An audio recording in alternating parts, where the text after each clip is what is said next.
Dia hanya ingin jiwa kami. Pukul jam 8 malam 20.00 waktu Indonesia Barat. Hai, aku Claire. Aku umur 8 tahun. Apa kamu mau berteman denganku? Ucap seorang anak gadis yang berbicara pada boneka kesayangannya. Claire, bisakah kau berhenti mengajak bicara bonekamu itu? Sahut kakak perempuan Claire. Kak, dia loh yang ngajakku bicara. Jangan ngaco. Setidaknya aku kan tidak berbohong. Tegas Claire. Halu anak kecil, jawab kakak Claire sambil beranjak pergi. Apa? Kau berbisik padaku itu apa? Katakan sekali lagi. Ucap Claire sambil mendekatkan telinganya. 1 jam kemudian. Claire? Claire? Kakaknya mencari Claire di tempat bermainnya tadi, yaitu di ruang tamu. Tapi dia tidak menemukannya di sana.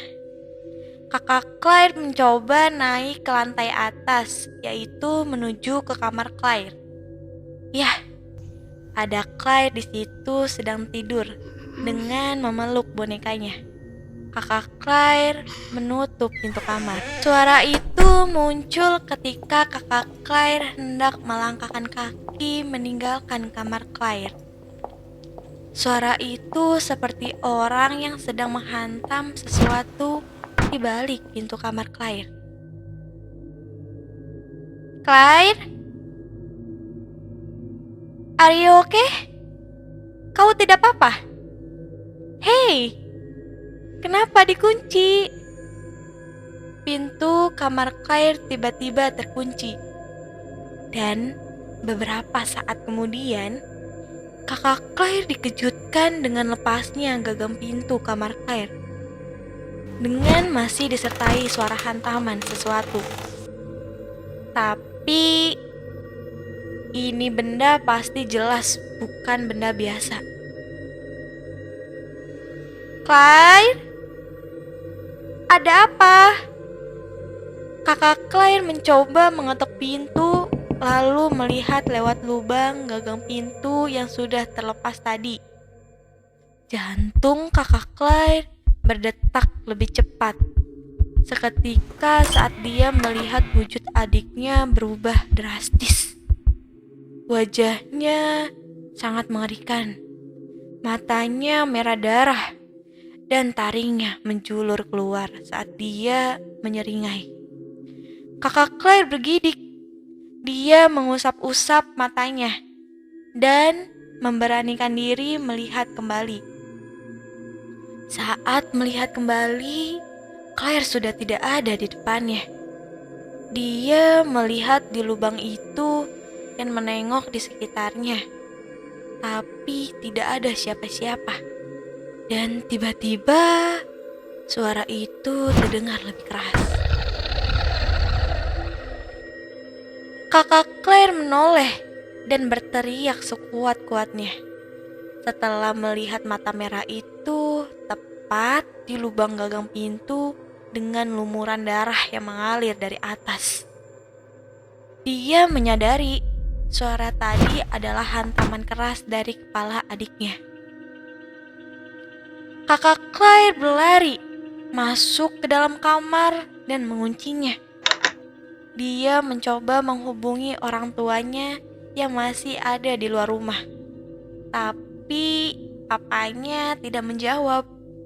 Lalu berlanjut nelpon ke nomor mamanya. Halo Mah, ucap kakak Claire dengan suara gemetar. Ada apa? Sahut mamanya dengan nada sinis. Ma? Claire! Claire, Ma! Bisakah kau menyelamatkan dia? Aku tidak tahu apa yang terjadi. Tolong kembalilah, selamatkan dia. Dia tidak akan kenapa-napa. Lagi pula, dia hanya butuh kamu. Maksudnya...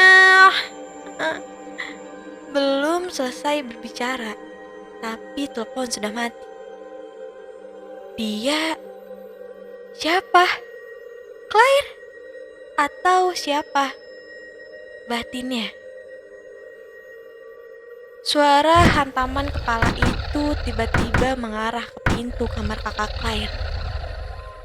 Buka! Ini bukan hantaman atau apa, tapi suara mengerikan dari geraman keras balik pintu. Kau apakan adikku? Tanya kakak Claire dengan nada ketakutan. Buka! Lagi dan lagi suara itu. Kakak Claire tidak menyahutnya sama sekali. Lalu suara hantaman kepala terdengar lagi. Kali ini lebih keras, sampai mampu membuka pintu kamar. Darah di dahi Claire keluar terus-menerus tanpa henti. Ada retakan di daerah rahang pipi, dan juga sekitar mata. Kakak Claire melihat jelas itu. Kau mau apa? Tanya kakak Claire dengan nada ketakutan.